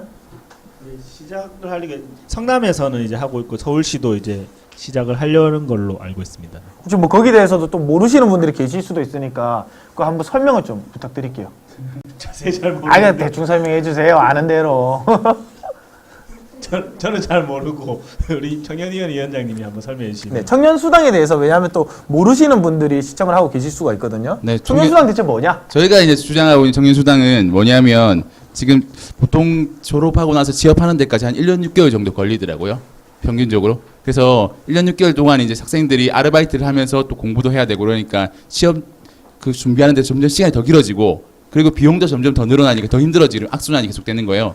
그래서 한 달에 50만 원씩 12개월씩 청년들한테 지원해주면 청년들이 구직 기간도 줄어들 것이고 그렇게 되면 사회적 비용도 줄어들어서 결국 더 전체적 경제적으로 좋고 청년들에게 도움되지 않냐 이런 이 취지에서 만든 게 청년 수당인데요. 말씀하신 대로 이제 성남시 같은 경우에 청년 배당이라는 이름으로 시행하고 있는데 이제 요거는 제가 금액 만 24세인 청년들에게 30만 원인가 몇 개월 정도 주는 걸로 알고 있고요. 서울시도 이제 한 9천 명 정도 청년들을 대상으로 시범적으로 시행해 보려고 했는데 시의회 통과했지만 정부에서 막고 있는 상황입니다. 아무래도 이거는 또 좀 예산상의 문제도 있을 것 같아요. 물론 그 실행을 하느냐 마느냐의 어떤 정치적인 성향과 그 다음에 그런 기준도 필요하겠지만 또 굉장히 예산이 많이 들 걸로 보이거든요. 사실은 등록금 역시도 물론 하냐 마냐의 선택의 문제다로 접근하시는 분들도 계시지만 또 할 수 있느냐 없느냐로 접근하시는 분들도 굉장히 많았잖아요. 저는 개인적으로 뭐 청년 수당 뭐 이미 지나가서 어떻게 될지 뭐 크게 관심 없습니다만은 근데 이게 어떻게 해서 좀 실효성이 있고 그 다음에 또 청년들을 위한 길이냐. 아까 청년 유니온에서 이제 위원장님 얘기한 것처럼 이거는 실제로 돈을 주는 거라고 볼 수도 있지만 결국에는 사회적으로 봤을 때는 이게 돈이 오히려 줄어드는 그러니까 날아가는 돈이 더 줄어드는 결과를 낳을 수도 있다라는 이야기를 해주셨기 때문에 그런 또 성남시나 서울시가 만약 서울시도 이제 실행한다면 그런 좀 선행 사례를 보고 부산시도 빨리 좀 하면 좋지 않을까 라는 그런 생각이 좀 드네요. 더 하면 어떤 게 있냐면 21일인가 원래 제가 듣기로는 정부에서 청년 실업률이 되게 높았잖아요. 그래서 청년 관련해서 정책을 하나 내야 되겠다 생각했던 것 같아요. 그래서 그때 청년 수당과 자기들 조사해 보니까 청년 수당과 비슷한 정책이 효과가 있을 것 같아 이렇게 해서 발표를 하려고 했다고 들었거든요. 그러면서 이제 근데 이게 성소년가 관련해서 좀 이제 이게 제가 카드라 통신이라서 정확한 건 아니지만 했는데 총선 관련해서 좀 민감해서 지금 잠시 접고 있다 이렇게 얘기 들었고 아마 이제 정부에서도 제가 생각 박근혜 정부도 이게 좀 더 실효성 있는 정책 실제 청년들에 와닿는 정책이 이런 이제 그 실업부조 같은 정책이 맞지 않나 이렇게 생각하고 있는 것 같더라고요. 그래서 제가 보기에는 그렇게 어렵지 않게 시작되지 않을까? 이제 예산 규모를 어느 정도 하는 게 더 중요한가 이런 것들 논의가 좀 더 있지 않을까 이렇게 생각합니다. 그렇죠. 뭐 청년 배당 준다고 해서 5만 원 주면은 뭐 별 그렇게 필요도 없잖아요. 그러니까 어느 정도 좀 어떤 금액적인 그런 규모도 좀 중요할 것 같고요. 근데 이게 실제 가능해요. 왜냐하면 저희가 이제 이번에 정책안을 내면서도 자료를 만들었지만 보면은 고용보험 있잖아요. 네네. 그러니까 실업 부조라는 게 지금 우리나라 고용보험 같은 경우에는 그 자발적 이직자에 대한 고용보험의 혜택이 주어지지 않아요. 근데 이거를 이제 고용보험료를 이제 지금은 노동자랑 사측이 이제 0.65%씩 그러니까 1.3%를 이제 고용보험료를 지출하는데 근데 이거를 각각 0.65%씩 올리면 그럼 2%잖아요. 2%만 되면은 실업 부족을 할 수 있는 재정이 생겨요. 생기고 이제 그렇게 되면은 뭐 저희 당 같은 경우에는 그동안 이제 여러 가지 실업 부조 정책을 내놨는데 그 중에 하나 뭐 청년 디딤돌 급여라든가 이렇게 되면은 제가 정확한 액수는 기억 안 나는데 월 한 40에서 50만 원 정도 이렇게 줄 수 있다라고 들었거든요. 그러니까 이게 실제 불가능한 정책은 아니다. 그러니까 이렇게 되면은 사실 그 50만 원이나 40만 원이란 돈이 뭐 취업 사교육비에 드는 것들도 어느 정도 절감한데 쓸 수 있고 청년들이 좀 자신의 삶을 좀 더 여유 있게 보낼 수 있는 그런 좋은 조건이 될 것 같아요. 보면은. 그러면은 그 아까 청년 유니언에서 6개 제시안에 한 거에 이어서 그 청년 단체가 내놓은 청년 공약 의제 8개도 있지 않았습니까? 요거는 한번 김상수 기자님이 한번 읽어주고 출처랑 한번 얘기를 좀 해주세요. 아까 그 청년 유니온에서 낸 걸 포함해서 네. 지금 부산에 있는 청년들과 그 청년 단체들이 한 8개의 의제를 조금 제안을 했더라고요. 그래서 이거를 조금 많은 사람한테 더 모아서 아마 또 국제신문에서 조금 다루려고 한다 하더라고요. 그래서 거의 다 포함된 내용이 했어요. 뭐 최저임금 1만 원 인상을 하고 이제 정말 양질의 일자리 월 300만 원 이상 꿈꿀 수 있는 일. 저는 요게 조금 마음에 가더라고요. 그래서 반값 주거비 그리고 청년 수당 그리고 학과 통폐합 문제 그리고 대기업 청년 고용 할당제 아까 얘기했던 그리고 아까 있지 않은 게 반값 등록금이랑 고용 보역 실업급 확대 뭐 요 정도 이제 8가지를 이제 청년 공약 의제로 이제 냈다고 했습니다. 확실히 그 우리가 청년이라고 하면은 가장 대두되는 키워드 2가지가 그 청년이라고 했을 때 포함되는 2개의 군이 대학생 그리고 취준생이에요. 뭐 취업을 하고 나서부터도 청년임은 변함이 없지만은 이제 취업을 하고 나면은 약간 그 이야기에서 조금 벗어나는 듯한 느낌이 들고 결국엔 대학생과 취준생에 관련된 정책 이 부분에 대해서 조금 사람들이 많이 좀 만들어 달라 그다음 도와달라라는 얘기를 좀 많이 하고 있습니다. 저는 이게 빠진 게 조금 아쉬워요. 우리가 취업을 하는 사람들 그다음에 창업을 하는 사람들에 대해서 많이 도움을 주고 있는데 뭐 이렇게 참여 뉴스를 만들고 있는 사람들 대부분 청년 아니겠습니까? 그러니까 청년 활동가들에 대한 지원도 좀 있었으면 좋겠다라는 생각이 들어요.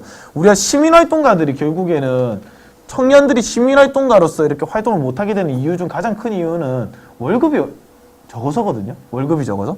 근데 그럼에도 불구하고 대학생 때는 대외활동이라는 이름 외에도 정말 그 어떤 사회적인 어떤 그 자기의 긍정적인 어떤 물결을 좀 이루기 위해서 활동하고 계신 분들이 많아요. 여기 있는 5분의 패널도 그런 분들이고요. 근데 이런 단체를 위한 정책도 좀 저는 만들어지면 좋지 않을까 하는 생각이 들거든요. 그러니까 이런 단체들을 모아서 또 이상한 거 만들지 말고 좀 지잡이 잘 만들어질 수 있도록 청년 유니온 그다음에 정의당은 조금 이렇게 넘어간다 하더라도 뭐 비밀기지 이런 각각의 단체들이 조금 자생력을 가질 수 있도록 도와주는 재단에서는 좀 많이 하고 있잖아요. 이런 것들을. 근데 시에서는 움직임이 별로 없어서 그런 게 있으면 좋겠다는 생각이 좀 들고요. 어떻습니까? 대학생 대표.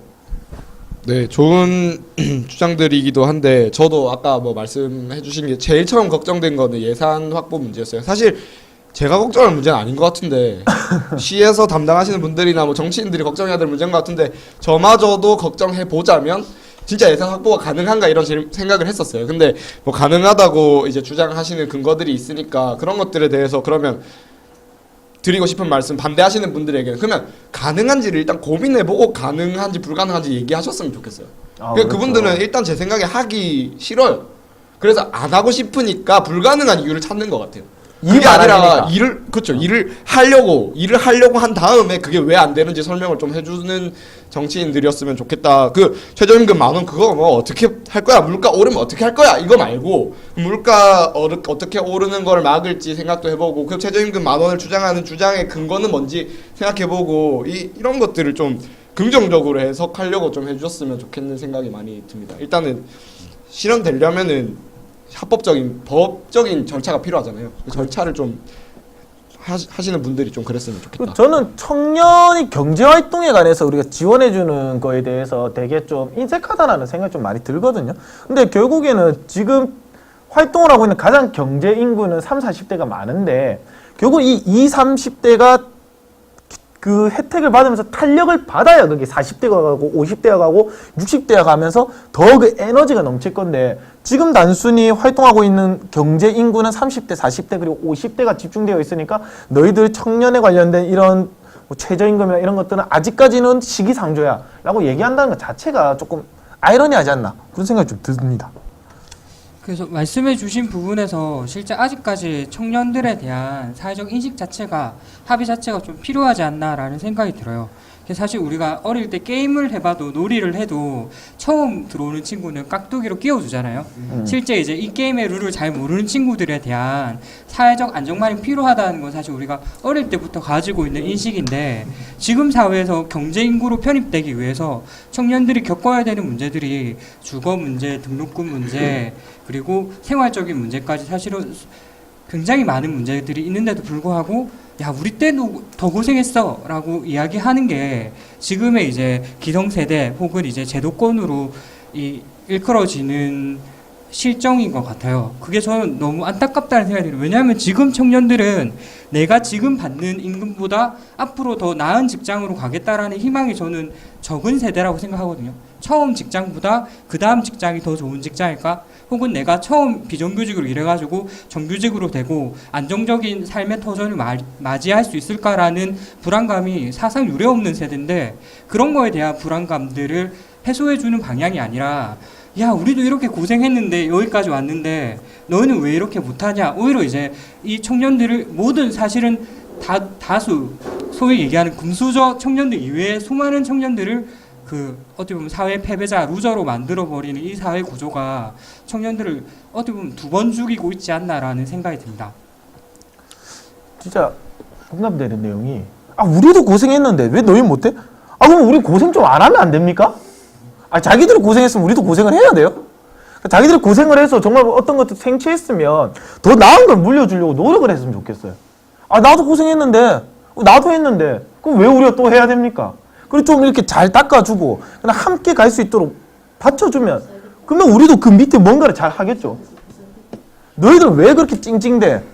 뭐 좀 찡찡대면 안 됩니까? 아이들은 울고 그 다음에 투정 부리고 그러면서 커가는 거잖아요. 그러면 그런 것들을 좀 이렇게 보담아주고 어떻게 잘해줄 거가 아니라 우리도 그랬어. 나도 극복했어. 그냥 막 사춘기 시절에 그 첫사랑 하면서 열병 지나가듯이 첫사랑이랑 결혼하면 안 됩니까? 그런 걸 할 수가 있잖아요.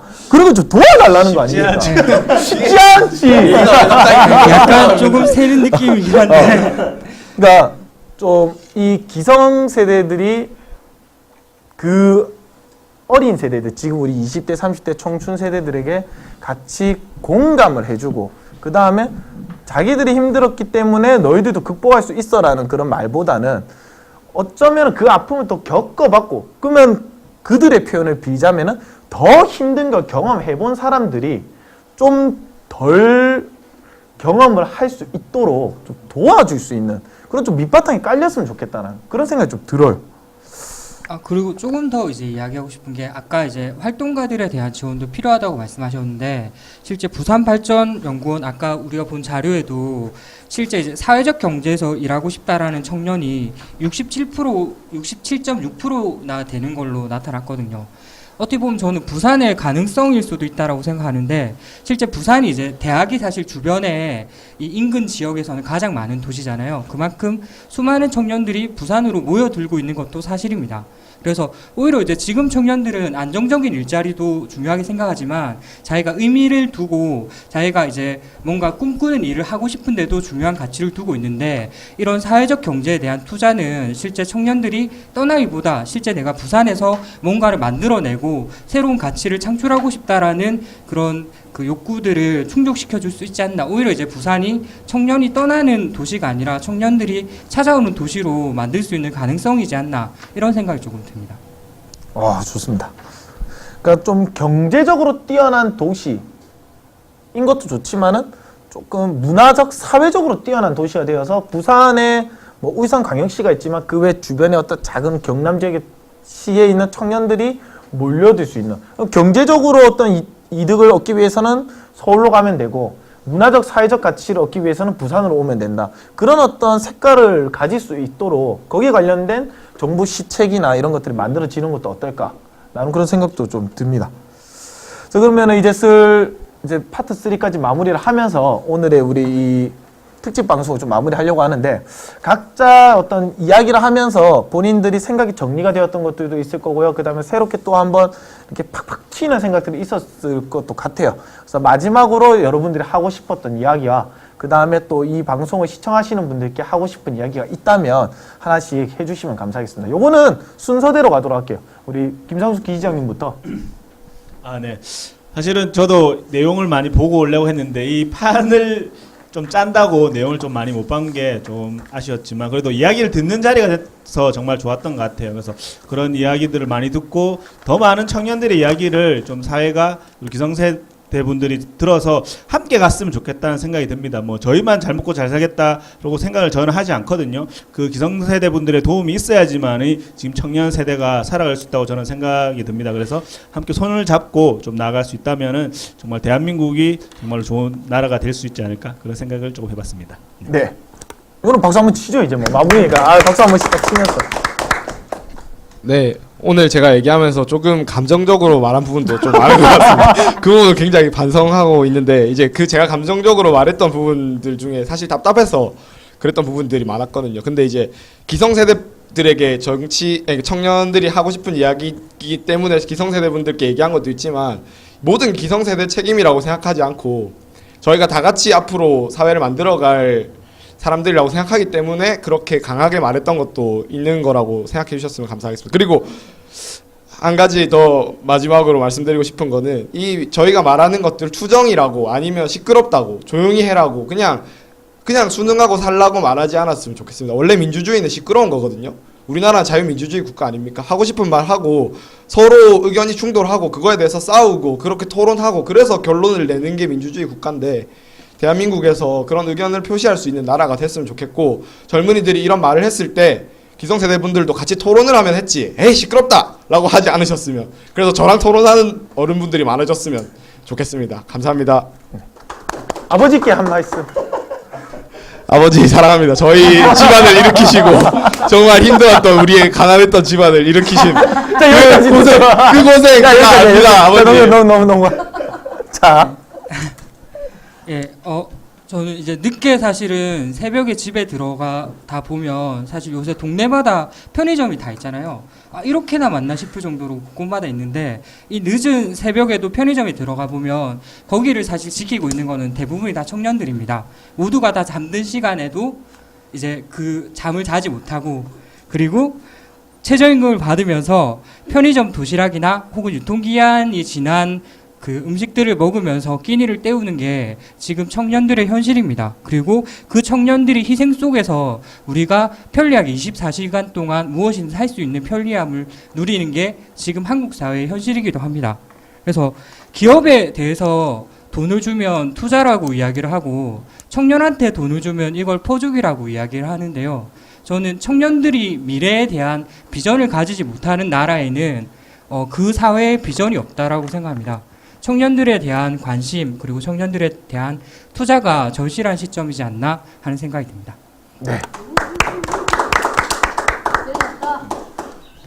제일 난 게 그러니까 보면 이제 이때까지 청년에 대한 어떤 얘기가 나오면은 주로 이런 얘기들이 있었잖아요. 그러니까 좀 패기 써라, 좀 패기 좀 가져라. 왜 그리 열정이 없니? 이런 얘기하다가 최근에는 이제 뭐 창의력을 길러라, 이런 창의적 인재를 키우겠다 이런 얘기를 하는데, 그것조차 이제 청년들은 이게 그런 창의력조차 스펙이라는 걸 알고 있어요.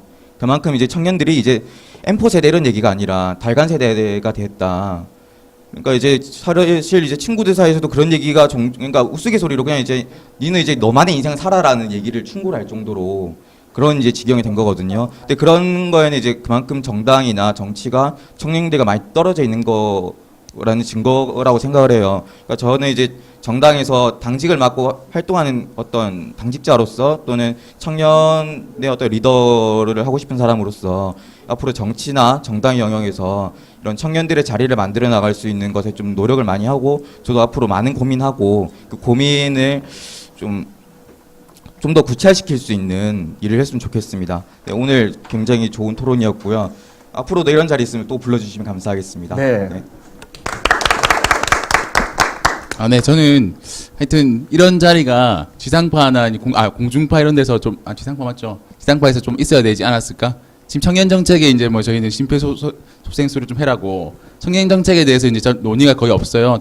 선거 구도에 대해서만 좀 다들 하고 하물며 이제 후보자들 따님이 예쁜 거 그런 게 이슈가 되고 있고 막 그런데 그래서 이제 근데 제가 그 와중에 이제 청년들 정책들을 당에서 나온 걸 봤거든요. 보니까 뭐 최저임금 1만 원, 고용활동제를 민간 부문까지 확대하는 거, 그리고 이제 노동시간 단축해서 일자리 만드는 거, 청년수당 지급하는 거, 그리고 자발적 이직자한테도 실업급여 혜택을 받는 거, 그리고 이제 상시적 지속적 파견직 근로자에게 정규직 전환해 주는 거, 이런 공약들이 있더라고요. 이런 것들이 청년단체나 노동단체에서 계속 주장하던 것들이 이번 이제 그 청년 부분 공약의 정책들에 총선에서 많은 당들이 지금 싣고 있던데, 저는 이제 이 선거 과정 이런 게 많이 논의되고 확산되고 그래서 대세가 되었으면 좋겠다고 하지만 그렇게 그렇게 안 된 이번 선거가 되게 아쉽지만, 그래도 이제 당선되시면 각 당에서 했던 정책들을 꼭 실현시켜 나가는 그런 20대 국회가 되었으면 좋겠습니다.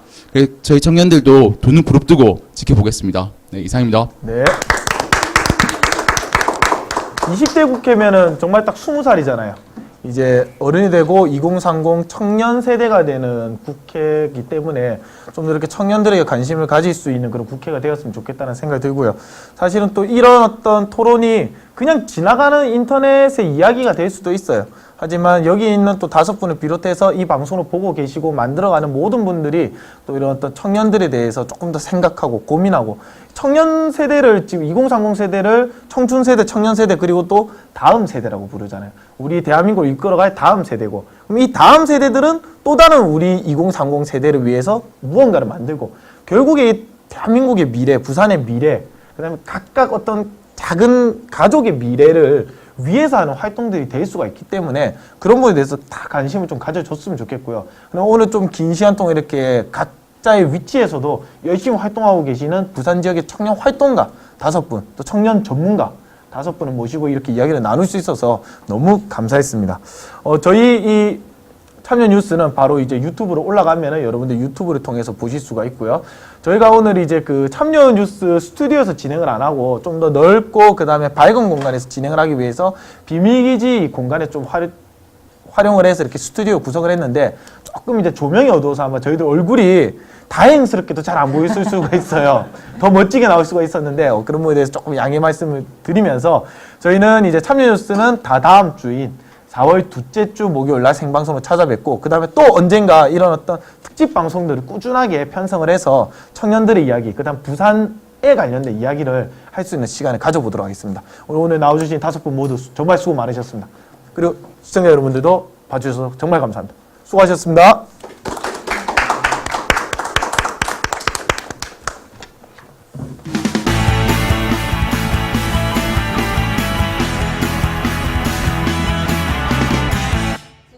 있는 정책은 사실 안 좋은 일자리, 그러니까 비정규직을 만든다든지 정말 질 안 좋은 일자리를 만들려고 하는 거라서 저희가 그거를 어떤 정책을 하고 제대로 잘하고 있다, 필요한 정책을 하고 있다 이렇게 말씀드리긴 정말 어려운 것 같고요. 그래서 이제 그거를 타파하고 저희가 정말 원하는 게 뭔지, 청년들이 정말 필요한 게 뭔지 우리의 목소리를 담아달라는 얘기를 하기 위해서 이제 국회의원들한테 이 질문을 보내기 위한 어떤 청년들의 의견을 모으고 있는 중입니다.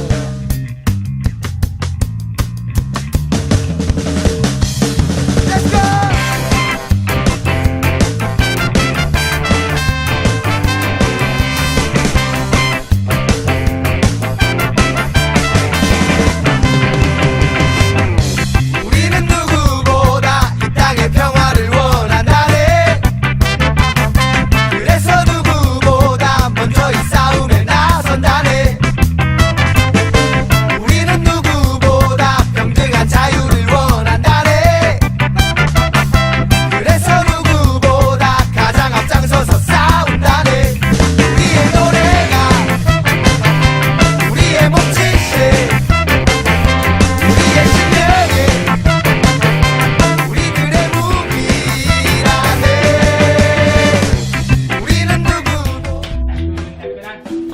창간 후부터 힘주어 다룬 주제는 부산 지역 대학생들이 마주한 청년 실업이란 현실입니다. 나는 취업도 잘 안 되고, 나는 졸업도 잘 요연하고, 나는 결혼도 못 할 거고, 차도 말을 못 할 거고, 내가 정상적인 삶에 편입되기 너무 어렵다. 그러니까 사회적 안전망에 있어서도 내가 중소기업 취직하게 되면 거기서도 다시 한번 소외되고, 임금에도 소외되고. 그러니까 이게 단순히 돈 문제뿐만 아니라 여러 가지 사회적인 분위기도 그렇고, 내가 정상적인 사회 구성은 맞나? 이런 것들이 좀 회의감이 좀 드는 것 같아요. 부산에서 이제 내가 그냥 그냥 눈높이 낮춰서 가면 되지라고 쉽게 얘기할 수 있는 문제가 아니다. 실업이란 현실 속에 부산 청년은 절규합니다. 고향 부산에서 일할 수 있기를 간절히 꿈꿉니다. 하지만 이들에게 봄은 아직 멀리 있습니다.